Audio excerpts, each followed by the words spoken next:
Wig, did you just say wig? Wig, okay. I know, wig. I feel that already. Wig, okay. Wig, did you just say wig? Wig, okay. I am ready for my wig to go flying. I'm ready. She's ready. She has her iced I'm chai I haven't tea. had this in a while, so I'm assuming ready. it's a chai tea because you don't drink coffee. I can't drink coffee. She can't drink coffee. Oh, we're like actually recording. Yeah, no. I have bedhead. Girl, And our guest- what happened to shaving your head or whatever you wanted to do? It's gonna happen. Just Okay. not right now. Jesus. It gets bigger and like poofier every I time. haven't taken a shower today. This is getting cut from the podcast.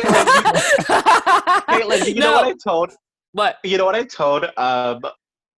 You're probably gonna cut this out, but I don't care. But we're keeping it in. I told Marty the other day. I was like, "Oh, I can tell you haven't had sex in a while." They were like, "How?" And I was just like, "I can tell." And now I'm gonna say because like I can always tell when the hair is like when they have been fucking when they haven't dyed their hair. I didn't know how to say that over text. Y'all are rude. No. This is offensive. I feel This is all attacked. staying in the podcast. No, If it's everything you tell me I have to like edit out that you don't edit out. This is staying in. It's such a specific time for it's such a specific time. What the fuck? It's such a specific like thing to notice about a friend, and it's hard to explain over a text message without the other friend getting like being like oh, how dare you? It's not a how dare you thing. It's like, no, girl, I know you and I get it. Yeah. Listeners, if you're we're still not here, judging. help We all me. have physical things that change. We all have physical things that change when we've like had sex, and like That's true. some people's are more noticeable. Like I have a friend who like you can tell when she's not having sex by her eyes because her eyes like change color. What? Yeah, What? like when she's not having sex, they're more just brown. When she's having sex, they're more like hazily. Whoa. Yeah, it's That's interesting. cool. Anyways, I'm Martyr, I'm Z Tepper. and this is Wigging Out. Election edition. Woo! This is being recorded, I think, literally the day after Biden got Yeah. chosen, elected. Where were you yesterday? It was yesterday. Yeah, it was yesterday. Oh, I don't know. This whole week has felt like a fucking year. So Well, we'll definitely get into that. yeah. But yeah, Biden is our new president. Woo! What a day! If you weren't in New York, I feel sorry for Oh, you. Yeah. Oh my it was God. so My whole heartbreaking. street. My whole street. It was so heartbreaking that I wasn't there because I wanted to be there to celebrate, and I was just like, it looks incredible, and like we haven't had shit to celebrate in like so long, so I'm glad Yeah, that I this is know. it. It's so that. That was the voice of our guest this week, which I'm sure you can guess from the title of this episode. But she is coming back to our little shit show after her little stint last year, I guess. Yeah, I don't know what last time year. that came out. Pre-corona. I think it was like pre-Bushwig too. It was Yeah. because it was the Bush. It was like right before. Yeah. It is Devo Monique. Woo! Woo! Thank you for coming back, babe. We Oh missed my you. God, of course. Can I just say that interview, I got so many great compliments on it, and so many people came up after me and was like, "Oh, I was like so interested in learning about you. That was like so great to hear you really Aw. talk." And You're I thought one it of was our like the top coolest episodes, thing. by the way. Yeah, you I are. know, which was wild. Yeah. I think were you like number 2, I think, on our like most listened Spotify episodes. Oh I my think- God, next to yeah. Untitled, it was crazy. Yeah, It was You're Yeah, it was like number Untitled 2. Devo, and then I think like our first episode, which, Yeah, I guess It's no weird. one cares about us.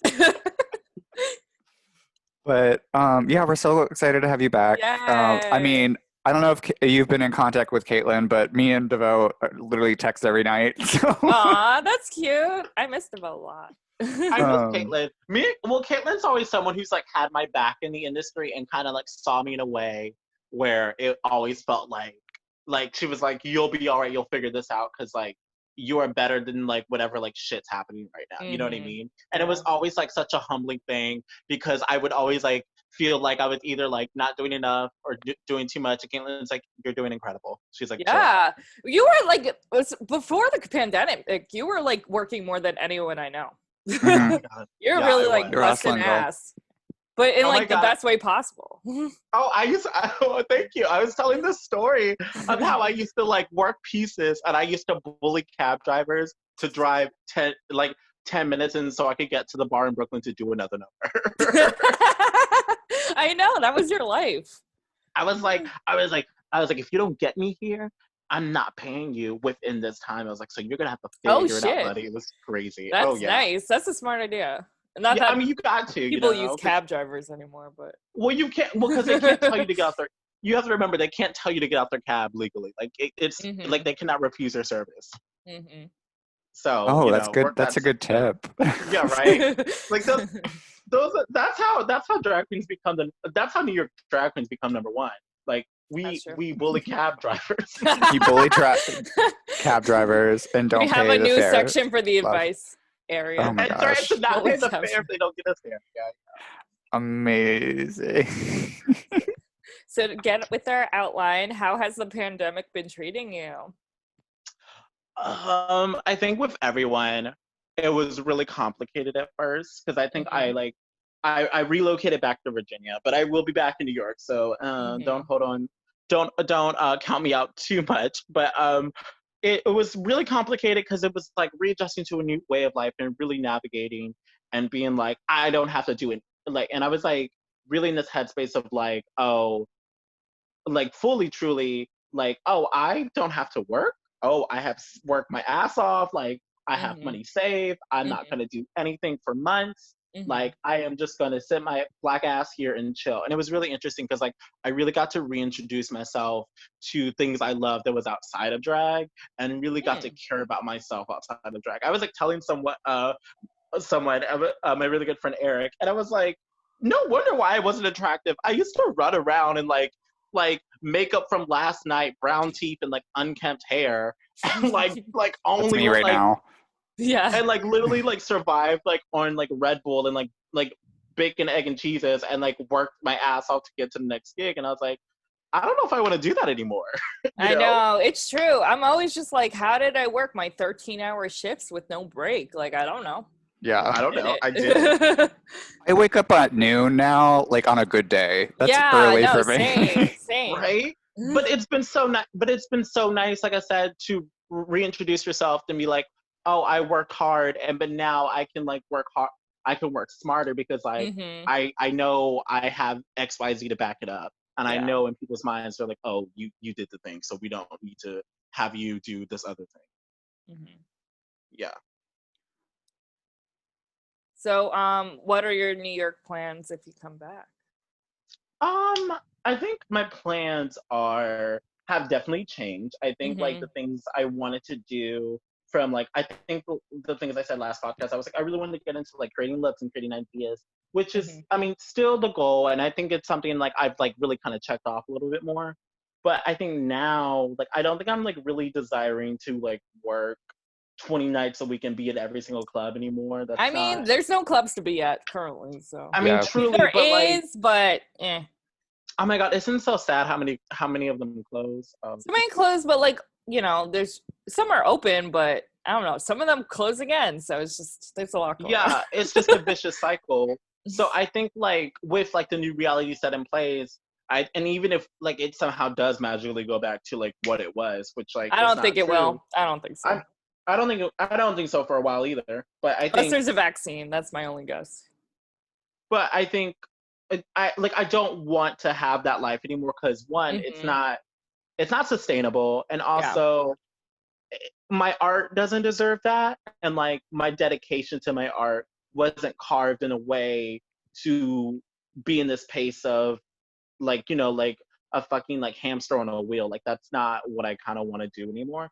I really do want to create more like conceptual and like timed out pieces because Mhm. I mean don't get me wrong, there are times where I miss like jumping on a car to pieces and then like getting on a train to go to Hell's Kitchen to do a gig or and then come back to Brooklyn like that night. Like I miss all that. Mhm. But what I don't miss is like the hecticness of it and like feeling like I have to like squeeze down my art or like squeeze out certain parts of my art so everybody gets a piece instead of just presenting it as like one whole big thing. Your best self. Yeah, Yeah. exactly. Yeah. Yeah, it's So- hard. It's hard not to spread yourself thin, especially pre-pandemic. We all did it. Like, Yeah. it's just the hustle yeah, of living absolutely. here. It's the hustle of living there, but it's also like the hustle of like wanting to be there. Because I think the thing that people don't understand, especially being an artist in New York, is Hmm. it pulls out the best and the worst out of you, and it never tells you which one is going to happen, and you kind of just have to wake up being ready for which one throws at you.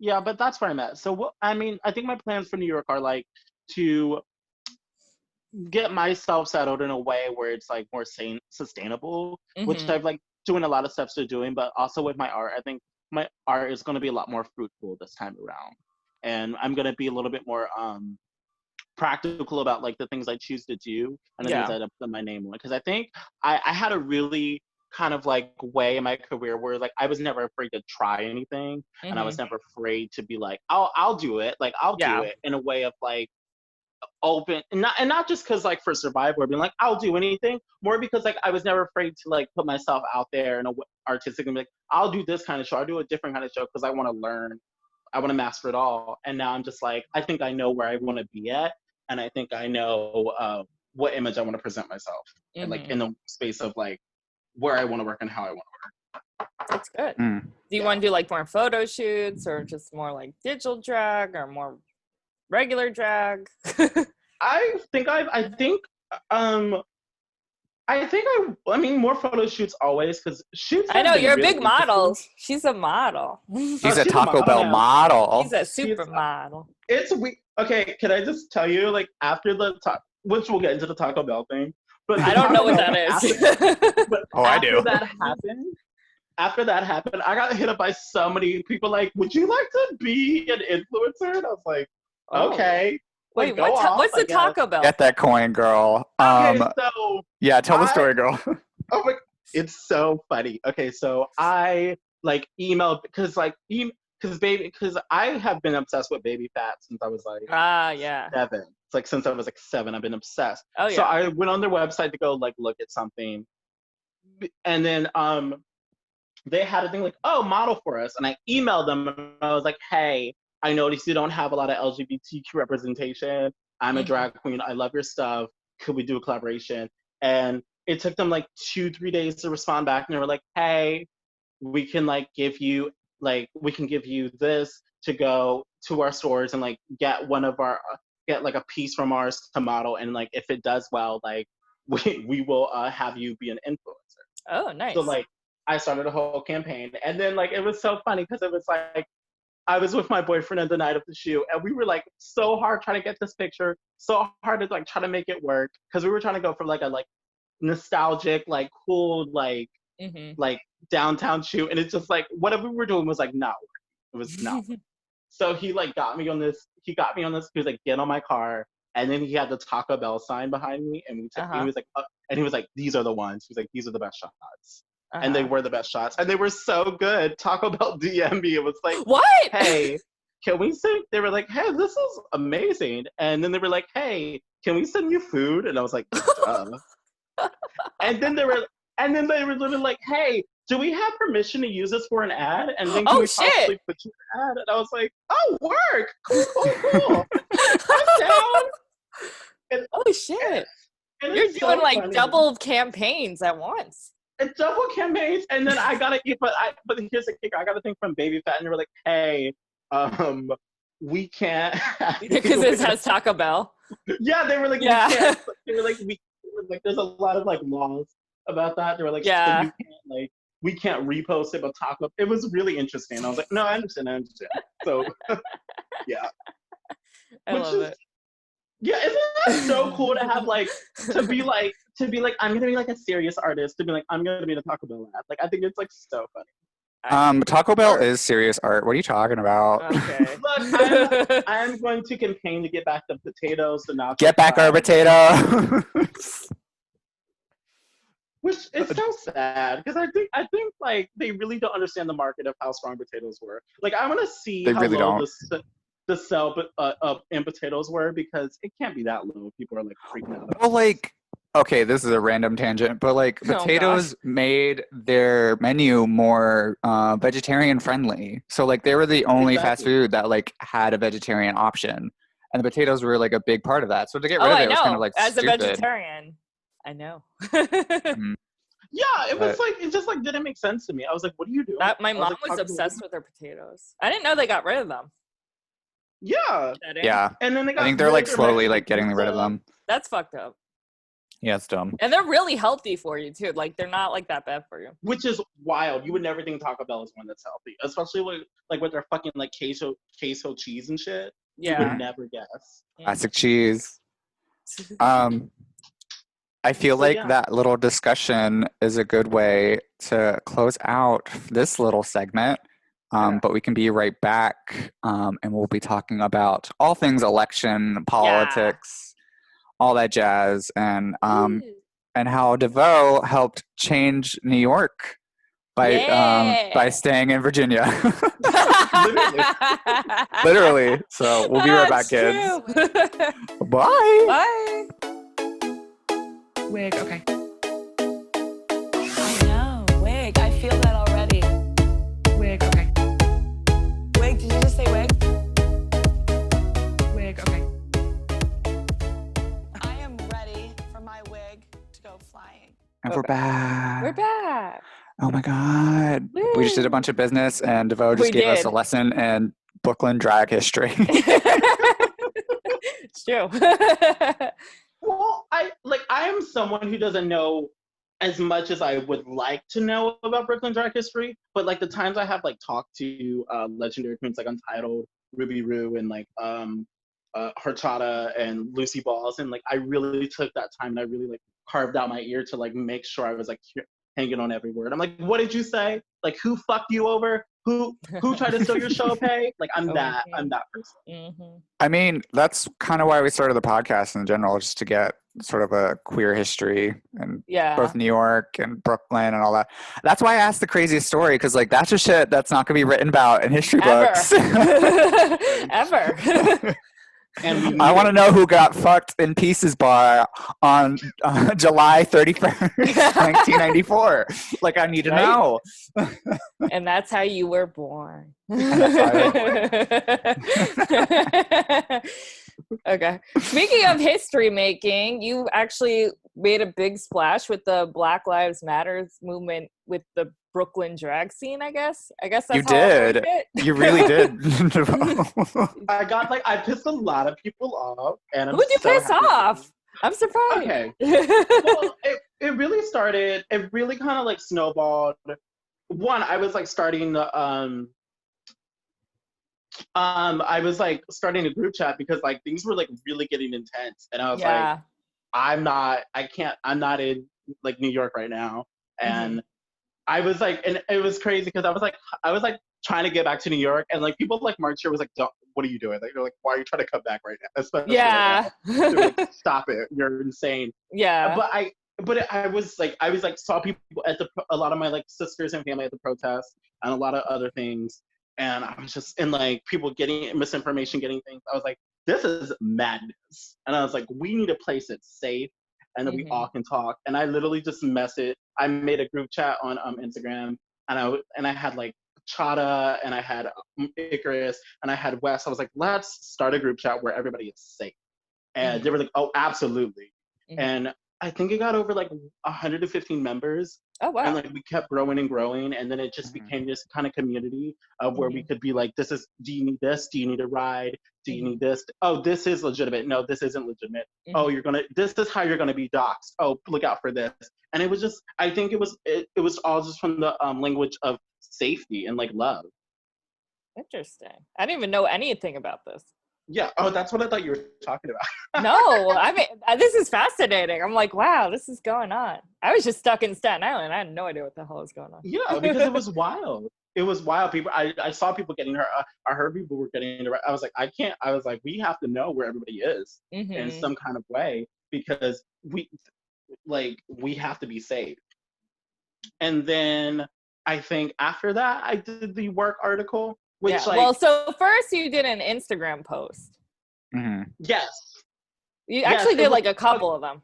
I think. I did a lot. I was just like so angry. I was so annoyed, and I was like, "You idiot!" Well, I want to ask you, like, when you read that post, what made you be like, "Oh, this needs to be said on a bigger platform"? Well, so like a lot of people like to talk for other people, which drives me insane, especially in the drag community. I really, really hate that. Like, if it's a Black Lives Matter movement, how about we let Black lives speak for themselves?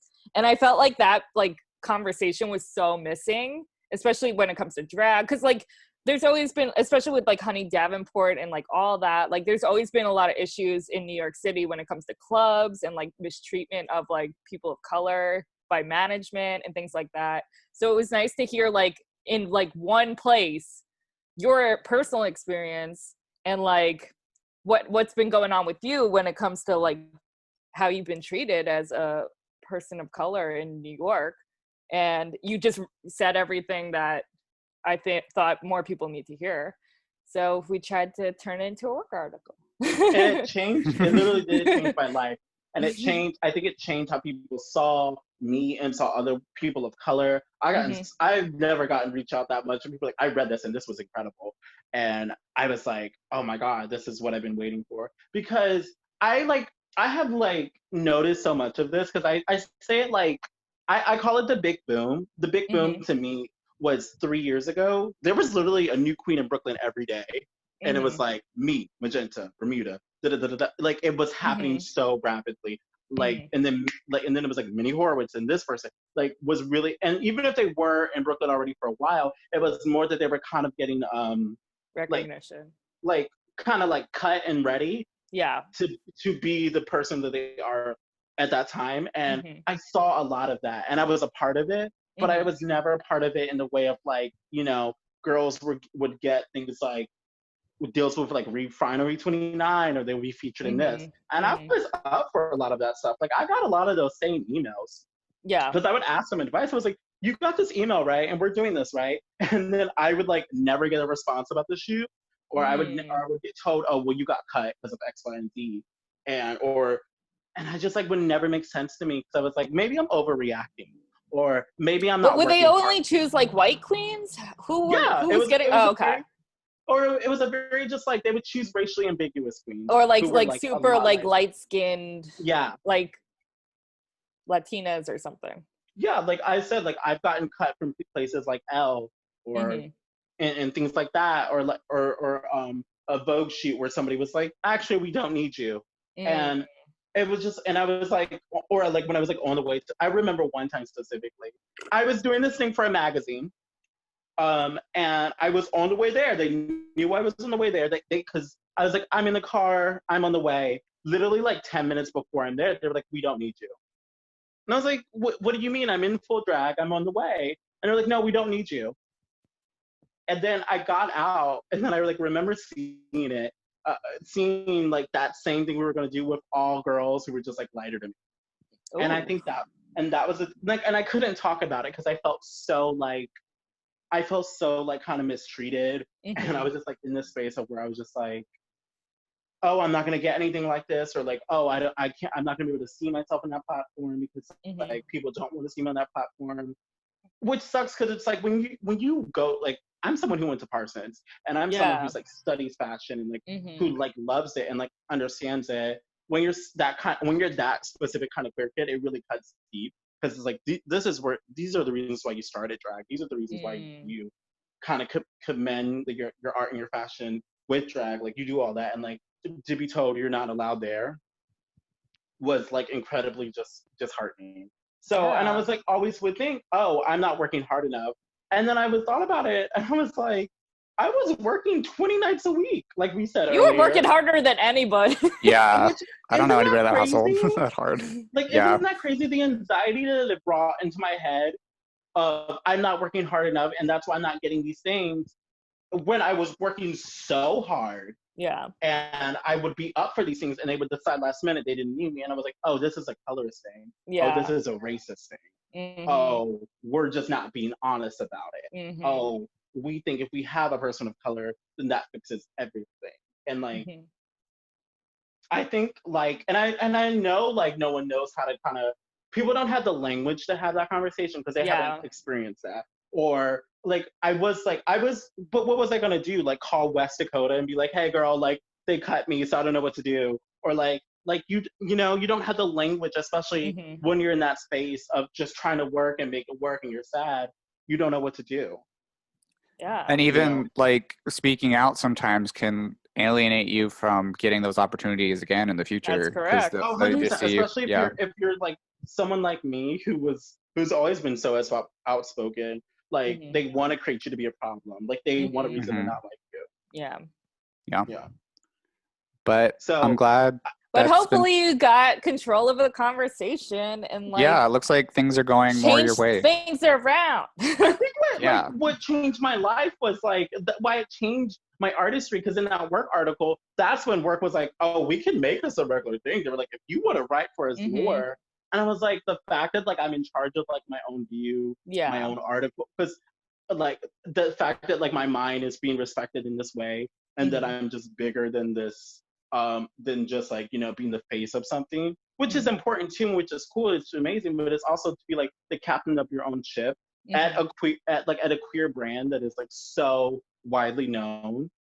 Like I said, like we were talking off script, and I was just saying, I was like, I'm really proud of the work that WERRRK itself is doing, because it's so boundless in the way it approaches queer art, media and artistry, because it's not specifically focusing on like a trendy type of drag or a trendy type of art. It's like all art across the spectrum. Yeah, which I think is very important. Yeah. You go, Chiffon Dior. Right? Like it's refreshing because like it's never parodying itself. No. Like there's a lot of queer media that parodies itself, and WERRRK does not do that. Or there's a lot of like you know, clickbaity stuff or like hot takes that are just like some asshole like just rambling.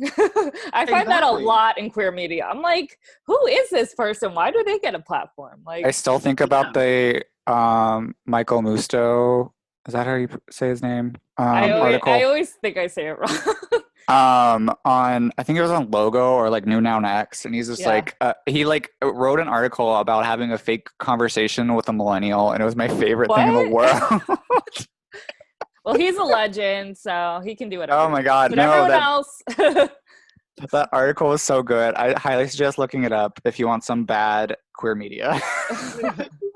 But like that's what I mean, and like WERRRK never parodies itself. No. Which I'm like, and then like it's amazing that like I was respected and my ideas were respected, and then I'm like, wow, I didn't need any of this stuff to be like had to be the captain of my own ship. Yeah. Because I was like bigger than that, you know. Absolutely.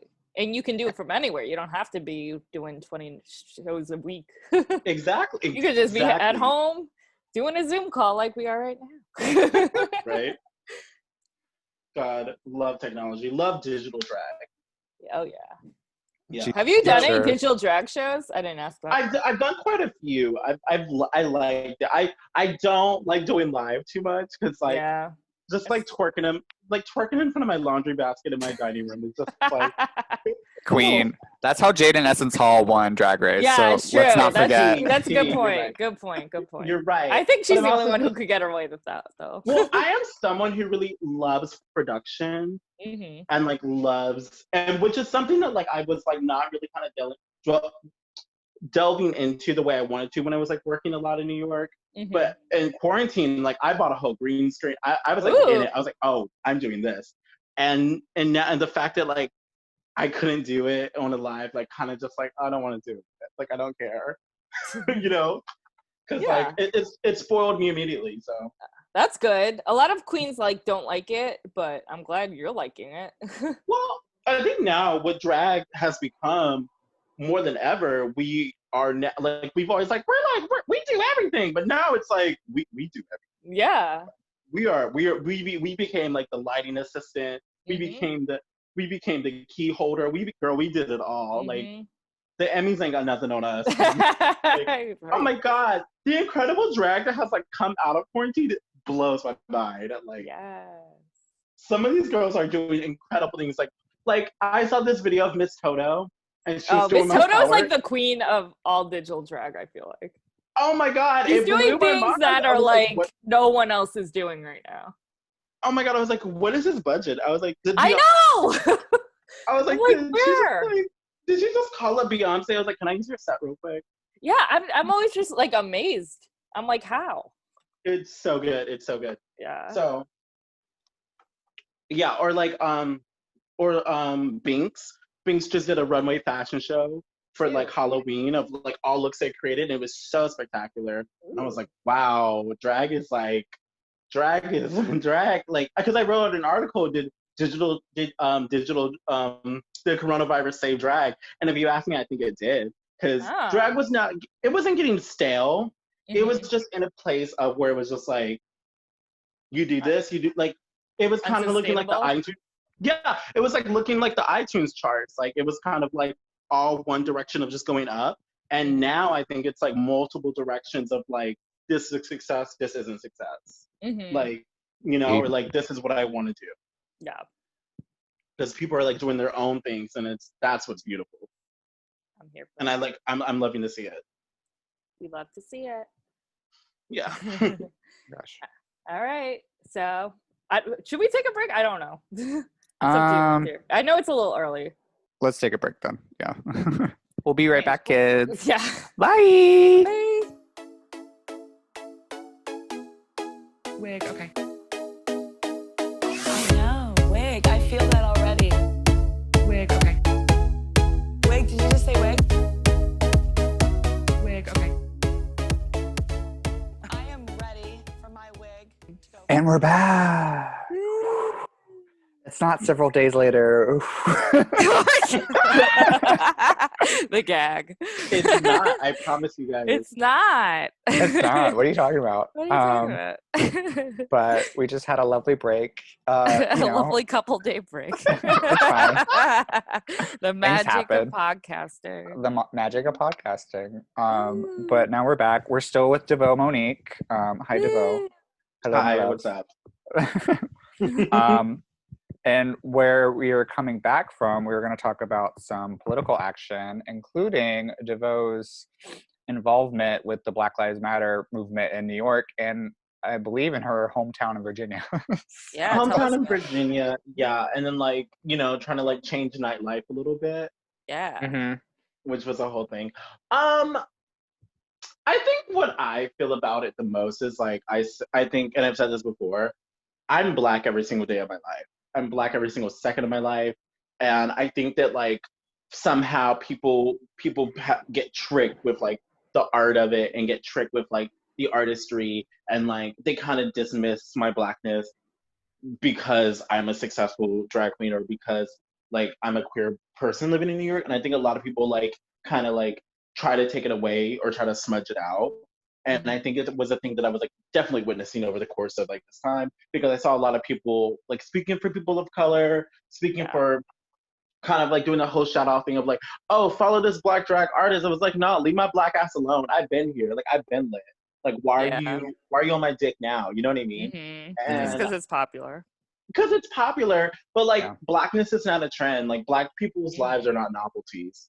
Like, and they shouldn't be used to like make you look good and woke and whatever. Yeah, exactly. Like our experiences are not a trophy for your wokeness. Yep. And I think it's a thing that what I was like really just like pushing the agenda of like getting the group chat started and getting and just like really kind of implementing like we need to like get these girls bar like shows, because like it's wild to me that people who are amazing Black drag queens like don't have the same schedule as like an Izzy Uncut or like a Tina Burner. Like it's wild to me that those girls are the only ones who work like consistent schedules. Yeah. And it's also wild to me that there are so many talented Black queens in the city and people can't name 3 on their fingers. But we can name every successful white queen with a ponytail and a Leo that works at Pieces Bar. Ooh. Rip in peace. You know what I mean? Are there any queens we should know about that you think people should be talking about? There's Jax, there's Paris, there is Essence. There's a lot of amazing queens of color that are really doing a damn thing. They've been doing things for there's the legendary Mocha Light, who is, oh my God, still my favorite drag queen in the world. you know, and then there's Tina Twirler, who is, oh my God, Tina Twirler alone is like kind of really she's really ushering good. in this like new moment in this new era for herself, and especially in the time that it is in like it's a really hard time to reinvent yourself, and she's done it successfully. And like I don't think we're talking about it. And I think it's so interesting. I remember when she started out with oh gosh, Stonewall for the Polish the Queen. I remember seeing her like first perform there. So like, and to see her glow up's like kind of amazing because she's killing the game. So yeah, like her, like from that time now to like where she is now is like the time and like the dedication to art, and especially the mode we're in, is truly like mind blowing. I'm like, oh wow, she's really committed. And I think like there's always this kind of a question, this kind of undercurrent of like, are queens of color committed to drag, when it's like literally queens of color and Black queens have invented drag. Like the first drag queen was like a freed slave. Like I don't think we talk about those things enough. And I think that was like, I think that's my next initiative, to talk about those things in a way where it never makes people uncomfortable. It's just more educating. But I'm also not here for white people's comfortability. Like, don't get it twisted. Oh, hell no. I want to make it comfortable, but I'm not here to make you feel better about yourself so you can get it out. Yeah. Do the thing, girly. Yeah. So just like, you know, if you want to pay me for my services, girl, my Venmo is Devo. That's the tea. There you go, bitch. And speaking of Black lives, we have a lot of Black lives to thank for the winning of Joe Biden's election. Highly contested. Very contested. Time to get into our election edition of the episode. We're gonna just dive right in. So Stacey Abrams to like Kamala Harris to like having our first like open to gay Black men in a set. It's crazy. And I don't think I've ever felt more represented. Interesting. In a weird way, but also feel so very underrepresented. You know? Yeah. A common critique I see online is that a lot of the push to get Biden elected was by Black like women, and especially in the South, especially like Stacey Abrams. Is it Stacey Abrams? Yeah. Right? Yeah. Well, she's the one who registered 800,000 people in Georgia. I think it's over a million she's registered. Yeah. Probably over time. I think it was just for this election. I don't know. I haven't checked my numbers, but. And it's just like, wow. And then also from like all like the Black women on like line and making like really like interesting social construct conversation content for us to have and to really digest is really fascinating to me. And it's a thing that I'm like, oh, like Black women really have been and always will be doing a damn thing. Yeah. And like, and especially in this election, I was like talking to my sister earlier. I was like, and this is like a little bit like off topic, but I was like, I don't think we are like really, really digest and give Black women enough credit for how much they changed the music industry. Yeah. And then talking about now, I don't think we're giving them enough credit for like how much they changed this election. Absolutely. And it's been like that, not just this election, all the past presidential elections. They always show up. Because you got to think about it. Like Black women in the South are like, I can't live my life like that. Like I understand this, but like I don't want this to be normalized for my kids. I don't want this to be normalized for my grandkids. Like I don't want this. They're like, so I have to put in the work because it's not going to happen. And like, especially in Georgia had like the like biggest voter suppression like things intact to prevent Black people from voting, and they were able to like try to move past that, and they make it very, very, very difficult for people to vote. Oh yeah, like they were like low key trying to like get me not to vote in Virginia. Like it was a little bit of suppression here. I mean, I got my way around it because I'm not a dumb bitch. But it was just, but I like saw the taxes they were playing. I was like, y'all are ugly. I was like, this is mad ugly. And like, I don't think people realize how like underhanded and how like simple and how like smooth like it is and it happens to people. Because I think like people put off voter suspension. Like, oh, everyone has a right to vote and should vote. And I'm like, yeah, we do, but it's not that easy. And not everyone believes that. No one just says it out loud. Well, they make so many restrictions to prevent someone from voting, like voter ID, and if you've moved, you can't vote unless you re-register. They just make you jump through a lot of hoops. They really do. And it's like you shouldn't have that like registered ID and all that kind of stuff is a little wild to me. I'm like, I don't think you should need an ID to, like, I think like Well, wherever that's only like in the South, because like New York, you're not, unless like there's something wrong with your like voter registration, you do not need an ID to vote. exactly. Because like I have a New York ID, and I was like, and I like I lived here, and I was like, oh, I'm not gonna go back. I can't go back to New York and vote.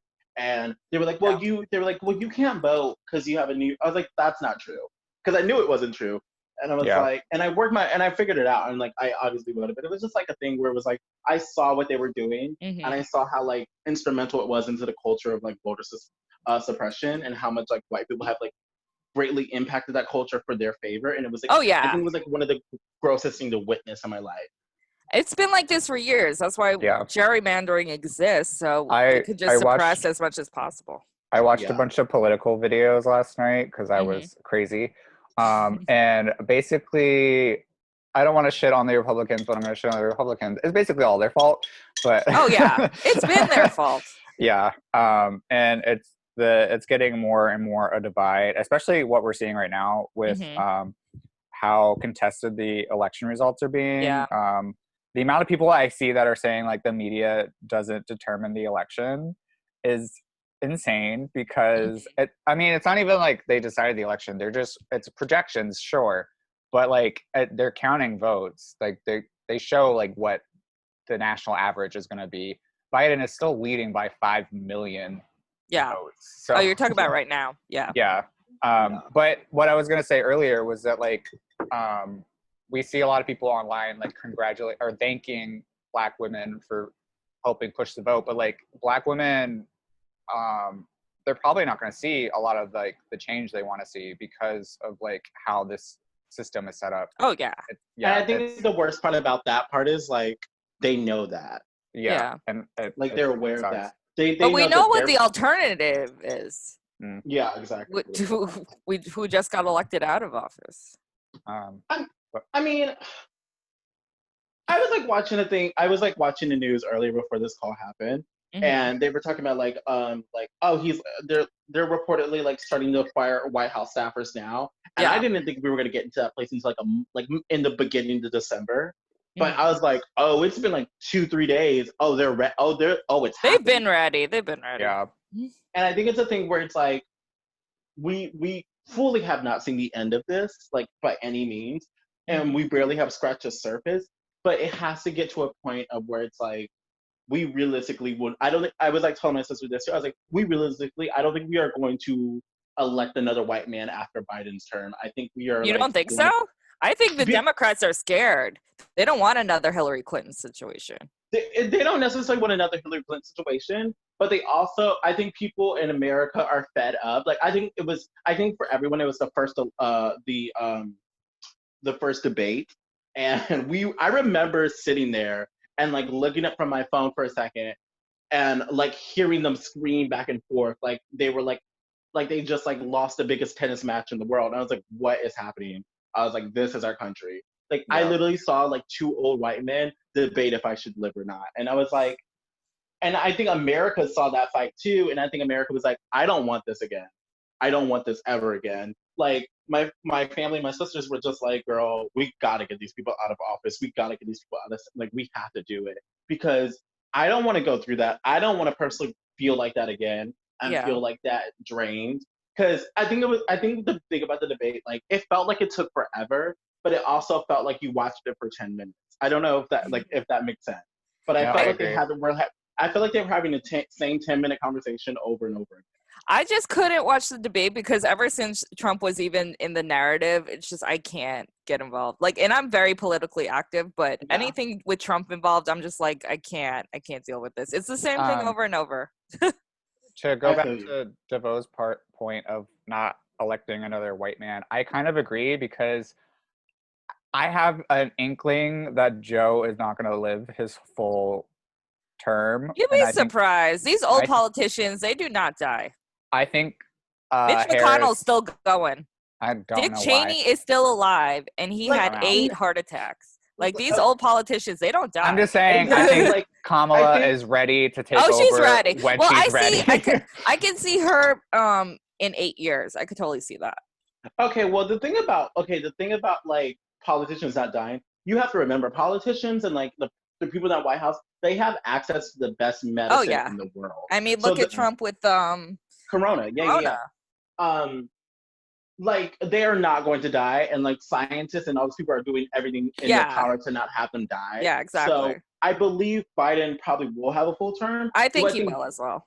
Do I think he'll run again? Probably not. No, He'll be 80 by the time it's over, like 81, 82 or something like that. I think he will.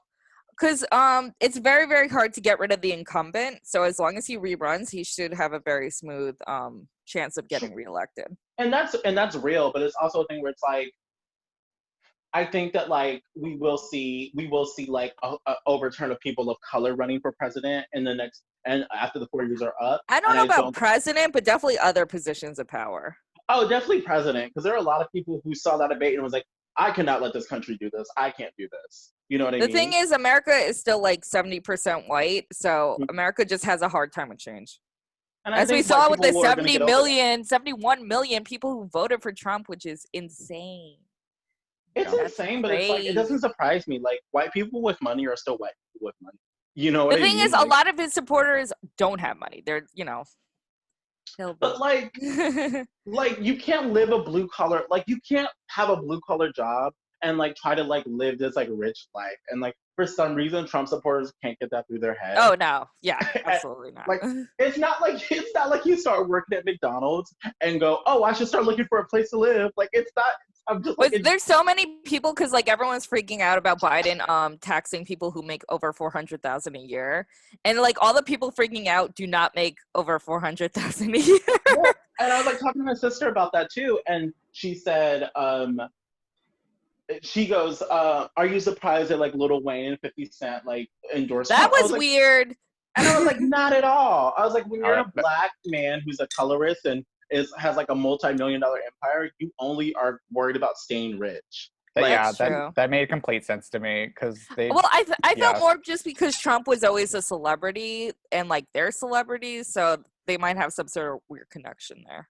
No, yeah, it's because when you get celebrity and you get rich, you turn into a Republican. That's true. But like, see, the only people who should be Republicans are wealthy people because like that's the only like interest Republicans care about is like. On it, exactly, pretty much. That makes so much sense, Caitlin. That's exactly how I feel about it. Yeah, but everyone else, like, what the fuck? But you don't become. You become But it's also like when you're an artist, that level of a big person. There's no way you don't become capitalist. Like, oh yeah, of course. Yeah, you become immediately capitalist. You know, because you become a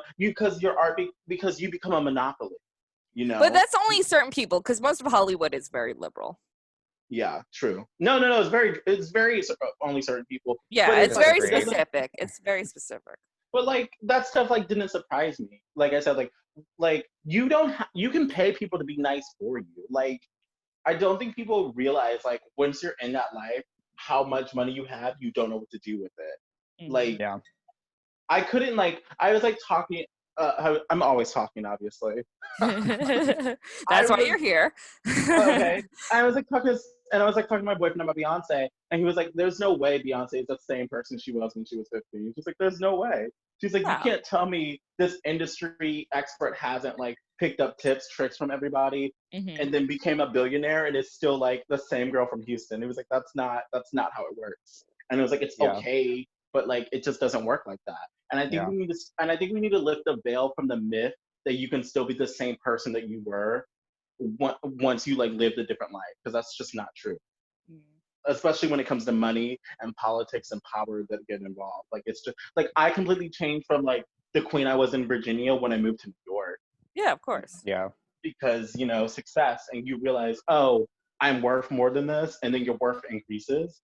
Like it's just how it works. And I think America needs to get over and like lift that veil of the myth, because like I think that's a huge thing that's also holding us back politically.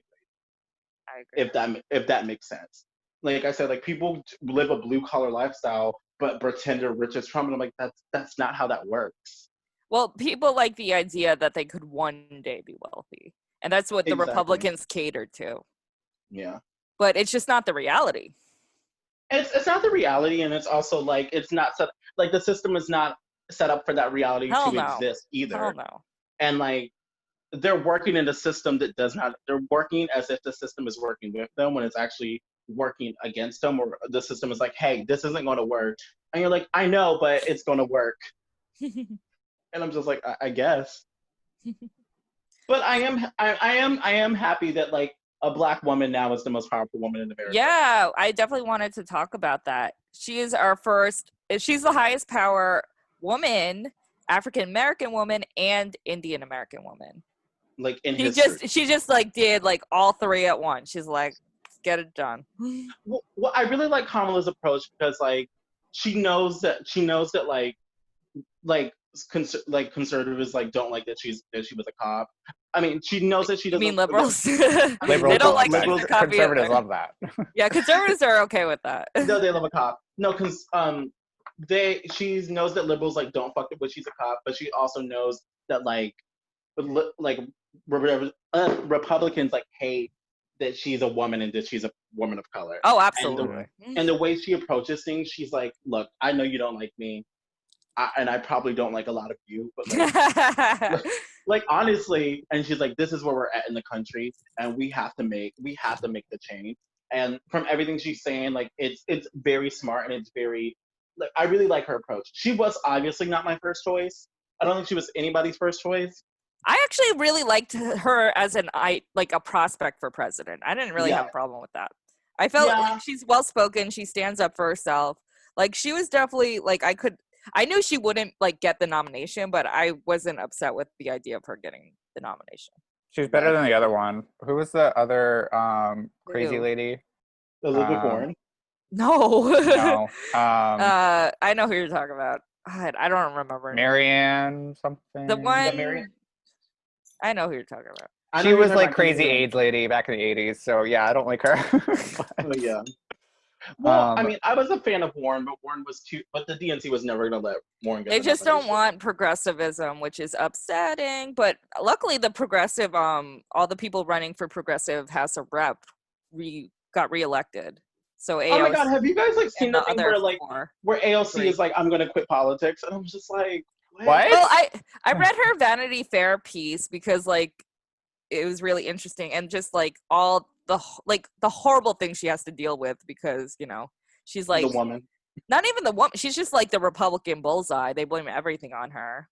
She She's a woman and she's a POC. woman and she's yeah, exactly, and from New York, so it's like everything. She's like their demon. She's their new Hillary. Yeah, but I think my main problem with it is like that liberals are projecting a presidency on her that she has like never talked about publicly. She's too young. She's too inexperienced. She wouldn't be running anytime soon for like but that. It's also the thing where she's not even a senator yet. But even projecting on her in general is like you're speaking for a person of color when they have like not even like had an inkling that they want to do this. And she's only done one term so far, so like it's way too early for that.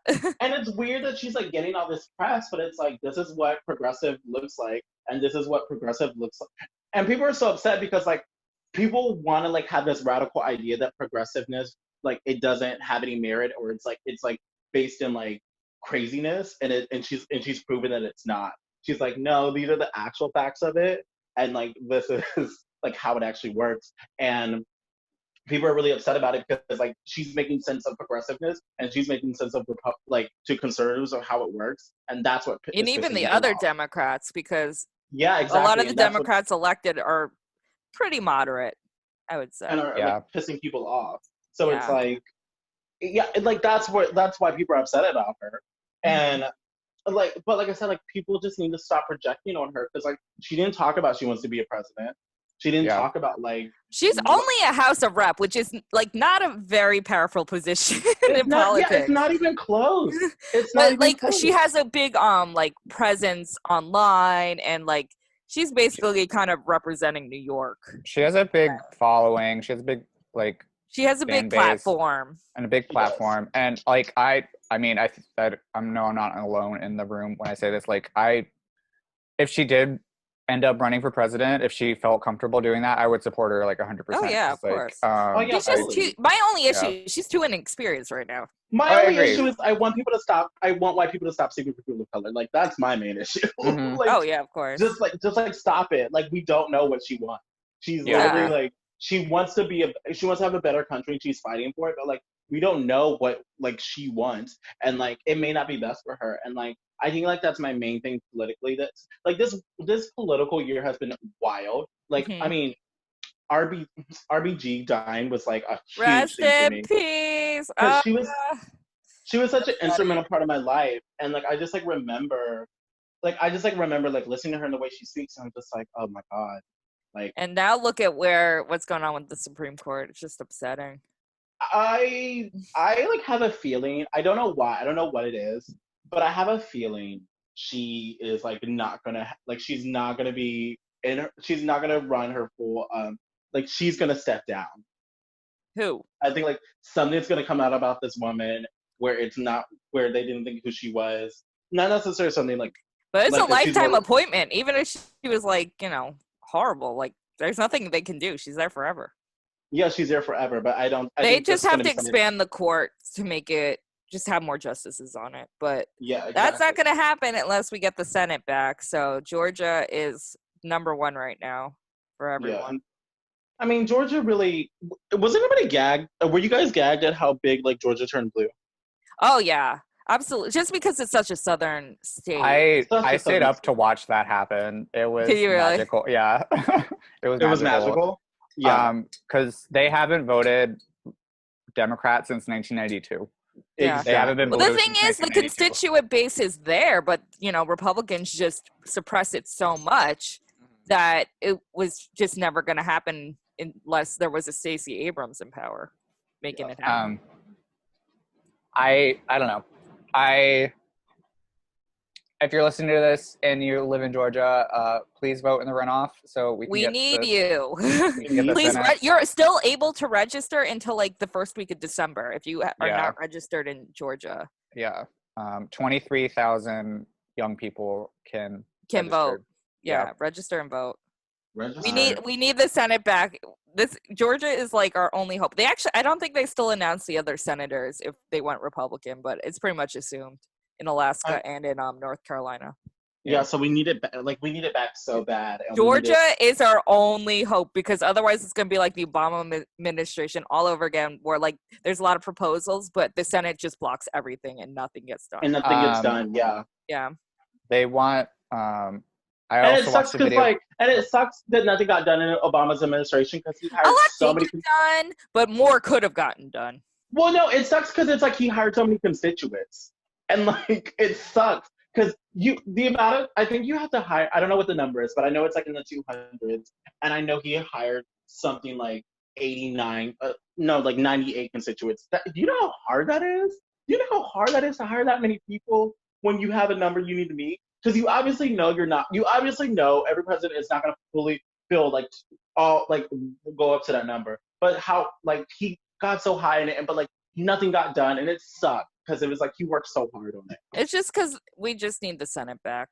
Yeah. You can blame Mitch McConnell for everything All of that it, didn't get passed everything. for Obama. All the time, and he still just got reelected.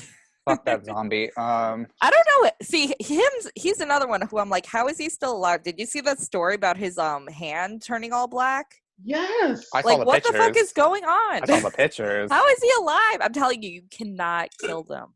You cannot cannot kill them. old What are politics. they injecting them with? Like that's. I what don't want to know. It's Spermies, they're all wild. gay.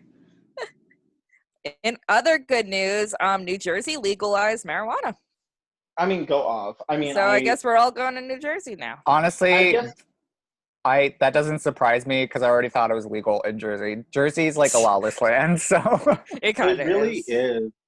It really is. Every time I've ever been to Jersey, or like, there are two places in my life where, like, every time I visit them, and it's wild to me that it happens, but it shouldn't surprise me. Is Virginia Beach and New Jersey that I always Mhm. get asked for drugs, but like I mean like crazy drugs. I mean like heroin or Well, like. you can go to Oregon now and get it because it has also been legalized there. It's not legalized; it's just decriminalized. Well, I know that, but it was also a thing where it's like it just like blows my mind how like often people like will come up to me on the street and ask like, "What do you like? Do you have heroin?" And it'll happen in Virginia Beach and New Jersey, and like Martyr said, it's just a lawless land, and it like does not exist to me. Like it doesn't exist to me that like that it's that real. I'm like, what? Well, the thing with Jersey is it's been like that this has been planned for a really, really long time. Like everyone knew this was gonna happen over there. And then like they said once it goes there, like New York, they don't want to be like left behind because Jersey's gonna make a lot of money because all these states make like billions of dollars a year in taxes Oh my from God! Now marijuana. drag queens are just gonna be doing coke on stage. So I think New York is definitely like the next place that's gonna legalize marijuana. Yeah. Not this year, clearly, but maybe next year. Maybe next year. But like we're gonna legalize marijuana, then like decriminalize like all types of drugs, and then people on like you'll be at a bar and at pieces, and queens are just doing like instead of shots, are gonna be doing bumps, to celebrate. I don't know if they'll legalize cocaine, but you know. I mean, it's not any different than it is now. Also, I would A like lot to of queens. preference this talk with like I am a sober queen. I do not do drugs. I am just realized- also sober when it comes to hard drugs. Yeah. I do that. Yeah. We've talked about this. Basically. But I don't judge anyone. Oh, you can judge anyone because like nightlife is not a place for judgment. Like Yeah. it's a place for connection. So you can't judge anyone. Yeah. Also, like most gays, at least the gays in the bars I see, they definitely do a lot of coke. Oh my God, fully. It's kind of I have my thing is like LGBT and like drug use. Why is it so concentrated in the LGBT community? Because we're depressed.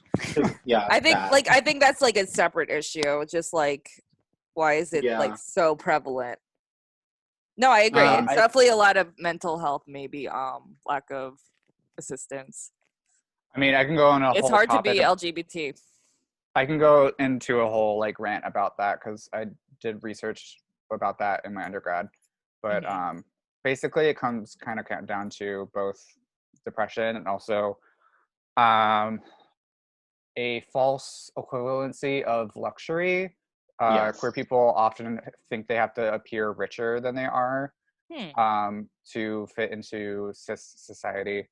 To fit into society and to also feel like normalized and to kind of have this idea of a sense of self when it comes to like luxury and when it comes to just like relatability, like I think it's a thing where it's like I said, like I've had like I've been doing drag in Brooklyn forever now at this point. It almost feels like, and I like when you work 6 nights a week, you're going to see cocaine at least twice in one day, so you have to like really put yourself in a position of like understanding where someone's coming from or understanding like, oh, like this isn't fully about you, this is something that's bigger than you and you don't know how to control it. Or also sometimes it's not that deep either. Sometimes there's people just want to have fun, Oh yeah. And I think like it's hard to always like recognize which one is which, but I like always try to come with an open heart when it comes to that kind of stuff. Because like just because like you do a bump like doesn't make you any less of like that you're like not my sister, or like it doesn't make you like less of an artist. And I think there's like that kind of like stereotype about like the drag culture and like being drugs, and like I kind of like just want like people to know that like not all stereotypes are true. You know what I mean? Yeah. I hope that came off well. No, I understand. Okay, good. Yeah. So do we think America can come together with a nation so divided? No. No. Yeah. I don't think so either. I want it to happen. Likewise. I just like I think we need to be able to talk to other people. It's just, is anyone actually open for conversation? That's the question. I think I don't know. I think the biggest underlying issue is that like a lot of Republicans voted against a lot of Human our rights. Yeah. And it's like, how do I approach you when you thought my life, my friends' lives Mhm. were less important than a tax break. Yeah, I agree. I have a Like- hard time coming to terms with it as well. And it's like, and I think it's weird because it's like, how do I like, and like I don't have any like Trump supporters in my life, and my sister is someone who has like friends that are Trump, like she like texts them like, how do you have conversations with these people? Yeah. Like, how do you like reconciling yourself that like you can like have a conversation and like talk about the debate and like talk about it from her perspective of like how she's like, oh yeah, Trump is doing great, and you're like, what are you talking about? Like, this is Mhm. ridiculous. Like, how can you justify that? Like, it just blows my mind. Like, and Yeah. the way, and I think it's really interesting the way Trump supporters will like defend that man to death.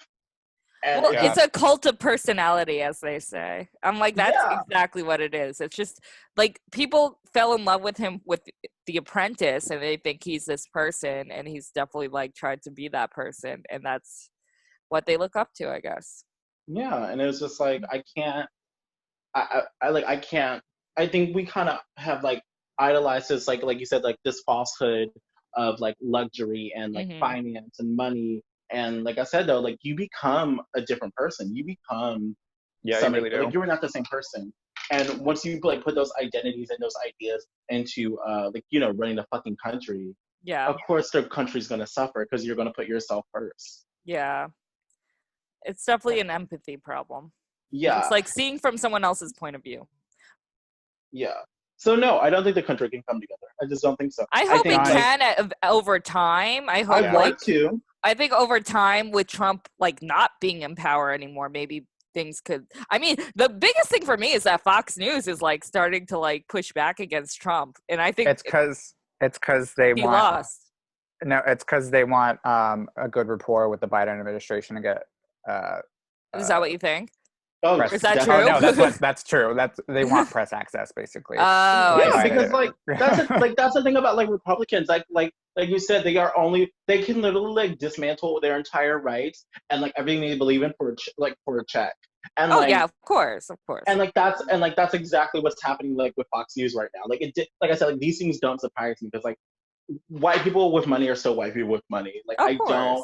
I think there's like this myth that like white people with money like understand how they've gotten there and like they're No. open to like I feel like there's like this myth recently of it and like that Mhm. doesn't exist. Yeah. Like they are still like in this space of, and like that's what I mean when I say that, they are still in the space of like, yeah, I worked hard, but I'm trying to like I don't care about like helping anybody else. I will do whatever I need to do to have money Mhm. because they can dismantle their rights and they can micromanage their feelings about things Mhm. and even like take it out when it only serves them. And I think like this administration and like this entire election has like proven that time and time again. And we keep like, and I think there's certain people who are like trying to give them the leeway of Mhm. as if that did like as if we don't witness it, and like that's what blows my mind the most. Do we have any hopes for the Biden presidency, however long it might be? Is You know, there anything we want to see that like they could maybe accomplish? I mean, I saw his news about the coronavirus defense team, Mhm. and I thought that was like the smartest thing you could do going in first. Yeah. And I think that's a very smart thing to do with the transitional period right now. Transitional period you have to go through. Yeah. Because like I think Biden knows he can't do anything big as he wants to do yet until he actually is in office. Oh yeah, of course. There's nothing he can do right now. There's nothing he can do right now. And Yeah. I think like Mhm. what he chose to do was a very smart move. Yeah. And I think Yeah. so For me, if it's he- like I really want him to focus on environmental issues. That's the big thing. Like if there's no earth, there's nobody to govern the earth. you Yeah, know? because so it's I'm like- hoping yeah, 'cause things it's will like- like chill out. No, because it's like I think it's like 70 degrees in the middle of November. Yeah, I'm very concerned about this right now. Like No still- snow in the winter, like Since living in New York, I have not had a blizzard. I've yeah, seen snow, but I have not had a blizzard. yeah, and that That's used to be weird. like the norm here. You Yeah. it know? used to be the norm. Yeah, Like it and would like, be like with all the wildfires going on around the planet, all the ice melting. I really hope we try to turn this ship around. We got 7 years, according to scientists, to try to get our shit together. also I like mean, all the extinct animals that are like Oh yeah, there's like no more animals anymore. There's like no more animals. Yeah. I think Ryan. I think there's no like. I think like we have like maybe one species of rhinos left, which is Yeah. wild. I'm not surprised because they get hunted for their horns.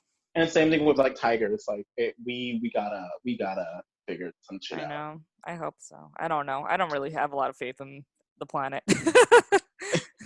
but I like the idea of it. I mean, my boyfriend's in this space travel, and he's like, we need to look. He's like, we're not gonna. He goes, like, we're not gonna figure out the planets. He was like, We're so not. I think we. He's like, I think we need to look into like moving to other planets. And I was like, that blows my mind that that's a sentence that's like happening. You know, the rich, wealthy people are gonna do that and leave us here. I saw this thing about basically when the country went into a Great Depression back in the 30s. Mhm. To get out of it, they made a lot of jobs that focused on infrastructure and Yep. national parks and all that jazz. The Great New Deal, not the Green New Deal. Yeah.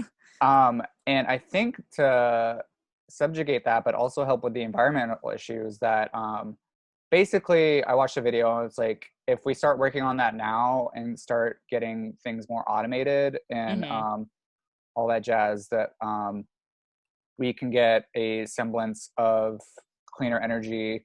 But basically that needs to be happening like right now. Right now, yeah. So to help with this joblessness that's happening right now, Yep. I don't see why this wouldn't be a bad Well, idea. AOC and Bernie were both really pushing for that. So Yeah. hopefully it gains some traction. The problem is like big oil and stuff. They don't want that. Yeah, They're going to do anything they can to stop that. You mean the fracking? Well, I mean, it's a thing that Yeah, the just makes the fracking. most sense. It just makes the most sense. We're doing the Bob and Peppermint. Oh yeah. No, yeah. not that. No, not that. Not the fracking. Not the fracking. I guess somebody's benefiting off of it. It's certainly not fashion. me. It's It's fashion. fashion. It's No, it's fashion. fracking. It's Is it fashion. fracking? Not the fracking. Is it fracking? Is Is it fracking? Is it fracking? Is it fracking? But I mostly hope that Biden, especially in his first 100 days, we focus on the coronavirus, Oh yeah. environmental stuff. And I know Yeah. that he has set out to do executive orders to help with immigration and help with Dreamers and DACA and And all that find stuff. those kids their damn parents, the 500 kids Yeah. that have been separated. Hopefully, Yeah, that those kids, those are kids at the border. Like, yeah. Well, the border thing, just as someone who's half Jewish, it like scared the shit out of me because it's basically concentration camps without it really as is. much And death. like, and people are like, oh, and I just kind of hate this idea that Republicans are like, oh, go fight for them. I'm like, what are we gonna do without legislative change? Like, what are we gonna do? Yeah. Like, Yeah. we can scream and fight all we want, but what are we gonna do? What are we gonna actually do to get these kids out of these places without legislative change? Like, what are we gonna do? Why are Until you people in cages just trying to seek asylum, which is a legal thing? They're allowed to Yeah. seek asylum. We could say no, but they're allowed to do it. Remember when he I- threatened a wall? Do y'all remember that? Do you remember that being like a big campaign promise? And Oh, like, I Oh, to remember build all the of that. wall? to build the wall. And Oh, look yeah, where we yeah. are. Look where we are. I mean, they started to build one, and then it kind of there was like part of it fell apart or something. That was Didn't like, he try to Good. get Mexico to pay for it? Like, what, girl? well, my Girl. favorite thing of all is that all the Republicans saying they're going to move to Mexico. Like, Those are bots. Those aren't like I really hope that's real. I just want that to Um, be real. there was like a whole bot conspiracy on Twitter. They were like, "Oh, I'm yeah. tired of the United States. I'm gonna move to Alaska." And I'm like, Oh yeah, hmm. yeah, that was. I saw one that said I'm gonna move to Hawaii. You know, it's like, Oh yeah, that was. I saw the Hmm. Hawaii one as well. and I was like, who's gonna tell her? Hmm. I like the people who still think we can even go to Canada right now. Meanwhile, like we literally cannot enter Canada. honey, I'm gonna jump the border into Canada. I will move. I will move to Paris. I'm here for that. Calm down, Paris would be Emily. I love Emily. Oh my god! Oh god! Okay. Can okay. we talk about Emily in Paris? Oh my god. Do you want to know that it's so funny? You want to know what's so funny? Like, I literally was like talking to my friend, my really good friend, and a really good queen named Zelda Peaches in California about it. We've been friends forever. And I was like, you know what's really funny? Lily Collins has like she's not an amazing actress. I was like, she's okay. Yeah, And she's I was not like, that she good. will never She will never be nominated for like an Oscar. No. Bitch, I saw an Oscar predictions list, okay? And Of they what? have- There's no movies. no, like I think all the Oscar movies trailers like drop like the last 5 days. We just haven't noticed it because of the election. Yeah. And she's in this movie called Mank that's gonna be on Netflix. And there was like, oh, Lily Collins could get Best Supporting Actress. I was like, I don't see it. Also, Emily in Paris. Okay, I hate that I like it. Like I love that show. I It don't was- care. Like all the Parisians are offended. I'm like, who cares? I mean, like, You're like the people they're making fun of are like, you know, very upscale white people. I don't feel bad for them. Exactly. well, it was Also, a like, thing I where- don't understand why people take it so seriously when it's clearly like a stupid rom-com. Like, Well, it's just like enjoy it being a rom-com. it's girl and boss all over. It's like girl boss all over again. Yeah. I also just like wish like her outfits were better. Like I. Oh, you want don't to- like them? Oh, I they're like so some bad. of them. I like some. They're Of them. so bad. I like how like have cliche no they comment. are. I haven't watched any of this. Oh, I just oh, like okay. Lucas, the love interest. He just like they just also I watched the entire show in one night. I watched it like. Oh my god, I entire- spread it out because it's a little too mind numbing for me. And I like rom coms. I like fluffy entertainment, but it was just too mind numbing. But I mean, it's I was a like- good like quarantine show to watch if you want Yeah. to forget about life. yeah, but it also was like I don't know, like it was wild. But it's also like Michael Patrick King is not the same writer he was when he wrote Sex and the City, and I think like he just doesn't know. Well, how the to thing write with the- Sex and the City is it was a huge like there was a lot of writers on the show, and a lot of the show is based on their experiences dating in New York. So this is True. just like one perspective. It's a very narrow perspective, but I understand what they were trying to go for. I It's not understand, supposed too. to I be just taken don't think- seriously. I The just whole don't think- internet had like a lot to say. I'm like, it's a dumb rom-com. Just let it be. Okay, this may sound kind of shitty, and I really don't care. I just don't understand why like a middle-aged white man is trying to write for like a 20-year-old woman in 2020. Like it does not, I mean, doesn't- I mean, that's a lot of writers. So you know. And like, I think it's a thing where it's like, where like I get understanding capitalizing on the idea. Also, like, when the fuck did they shoot that show? Because they shot it a year ago. okay, Yeah. that makes sense. Yeah. Because I was like, when did they shoot this? All I care about is Ashley Park because she's a Broadway star and she's she was amazing. She was one of the best characters in it. She's the best. Like someone said, like the show should be just from her perspective, and that's how I look at the show, just from her perspective, because her character is so much more interesting. I'm just seeing her like white friends fuck up. Cool. Like yeah. I loved her Chinese friends though, like straight from China, like they were the best. Also, can you guys put a disclaimer at the beginning of this episode? Every time I said white people, they should take a shot. It's Oh just my like- god, they'd be dead.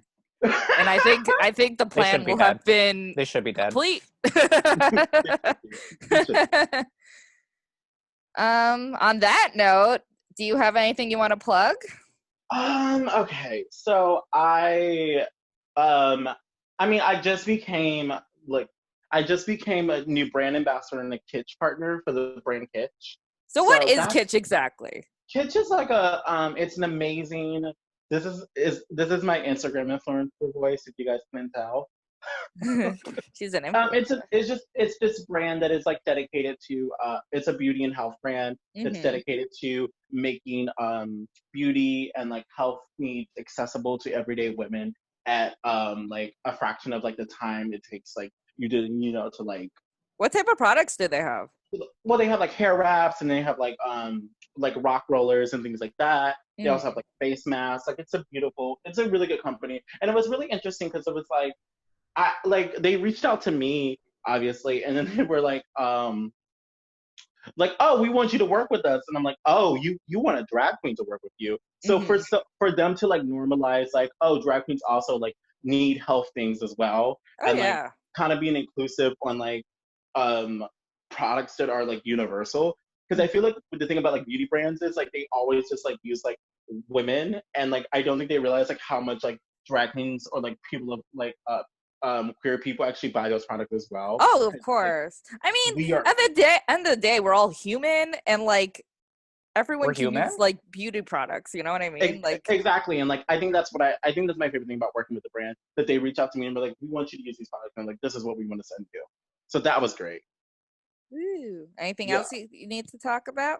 Okay, so I have an art film that is coming out. It's called Future Ooh. Disparity. Ooh. Yes, it is a collaboration with WERRRK.com. Oh, I didn't even yeah, know it's gonna about this. Yeah, it's going to be premiering on WERRRK.com. Ooh. On their YouTube channel, I believe. Yeah, follow their And- YouTube. We are on their YouTube. If this is how you're listening to us on the YouTube right now, thank you. Thank you so much. Get those It will views, be premiering girl. on there. And it's basically a story of, it has to do with like apologies, and it has to do with like Afrofuturism, and also like centering yourself, and like, and a lot of like about finding yourself home, which I know sounds like a bit sporadic, but I think it's more about like kind of like the apology is about like where you come from. The Afrofuturism is about like what inspired you, and home is about like wherever you find home, and like your own definition of where home is, you know. I love that. And I'm I excited started for that. working. I started working on it because like I wanted to like I started doing like really beautiful digital drag I was really excited about, and then I had bigger and bigger ideas, and then like I got in conversations of things I wanted to do and how I wanted to approach it, and then like I called my really good friend Caleb Craig. Shout out to Caleb, who designed all the wardrobe for it, and then I like got in contact with Dick and Virgil, and like they designed a piece for it, and then I started like learning more about like editing and filming, and I'm shooting everything on drones, which is like really cunty. Whoa. It's really cunty, and I'm like really excited. I don't even know about how to use drones. it. But they're cool as I mean- hell. I want to learn. I really want to learn, but you Oh, have it's- to have one to learn. Well, my boyfriend's a software engineer major, so he's like really into tech, and So it's he's like, a nerd. oh, he's a huge nerd. I love it. We were like talking I'm a about nerd he was- too. I'm here for it. He like ranted about Star Wars for like 20 minutes the other night, Oh Oh my god. and I just Let was me like, text him. I have ideas and opinions. fully. And I was just like sitting there chilling. I was like, this is a conversation like my friends would enjoy so much, and I was like, Mhm. this is why you make sense. But anyway, it's a beautiful art film that I'm really excited to be coming out. It's coming out soon-ish. I'm still like working on like some filming things and like editing things. And all the songs are like some of my favorite songs I've performed, and it's all like retellings of like spoken word that is like mixed with. How like, long is this gonna be? I think the runtime's gonna be like between like 20 to 30 minutes. That's a long short film. Yeah, I mean, you That's know. a lot of work. I know. Well, I think this year what I realized in quarantine is I really can be the captain of my own ship. And yeah. I think like there was like this falsehood of like, oh, you have to have this to move up, you have to have that. And it was just more of like, I can do whatever I want, and I can do it the way I want to do it. And I know that like sounds like a little like ABC, like duh, but it doesn't kick into gear until like you look up into yourself and you look in the mirror and go like, oh, this is what I want to do. Yep. Mm. Yeah, 100%. so pretty much. Well, we're excited to see that. And I can't wait to Yay. continue Subscribe to supporting you. WERRRK.com. You'll get us. You'll get the upcoming film, and then you don't have to look for it. It'll be in your feed. Future On YouTube. versus Purity coming soon. Yeah, it's very interesting. I'm very excited. Yay. Love that. Well, you can follow Devo at I think it's at Devo.Monique, right? Yes, Correct? yes. Rest in peace to Devo, because Devo. Rest in peace. Oh yeah, because your account got Yeah, so suspended you're or updating how you captured. can follow. Yeah. Yeah. And we're so thankful for you having you on. Thank you I so love much, you babe. guys so much. I Also, love I'm so proud of you guys for like you guys doing this podcast the way it's been doing. I was like listening to the Linda episode last night. Shout out to Linda Buncher. Yeah, Linda. You're the episode right after her. Oh, work. Yeah. Oh, okay, work. So, but I was like watching it, and I just want to say I'm so thankful for you guys like historically like preserving New York drag and like preserving like people's like origin stories, and also just like normalizing like drag culture being talked about in a serious and like way from an artistic point of view, because I feel like there's not like drag media doesn't really kind of do it a lot. Oh no, it doesn't And exist. Yeah. And I love that you guys are doing it, and and this is what the more content I want of. So thank you guys. Aw, Yay. thank you, babe. Thank you. Well, I'm Martyr. I'm C Tepper. And this was Wigging Out! Election edition. Woo! We won. Bye, kids. Bye.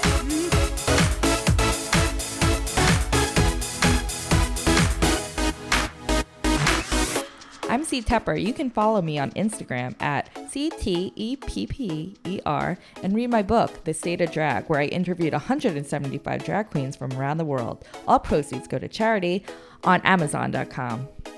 Ooh, I love that. You can follow me on Instagram, Twitter, and Facebook at Drag the Martyr. And if you have any thoughts, comments, dick pics, send them to dragthemartyr@gmail.com. Listen, rate, and review us on Apple Podcasts, Spotify, SoundCloud, Google Play, and Pandora. And catch up with past episodes on WERRRK.com. That's WERRRK.com. Artwork for Wigging Out was provided by Glitter Baby Online. That's Glitter Baby Online. Thank you.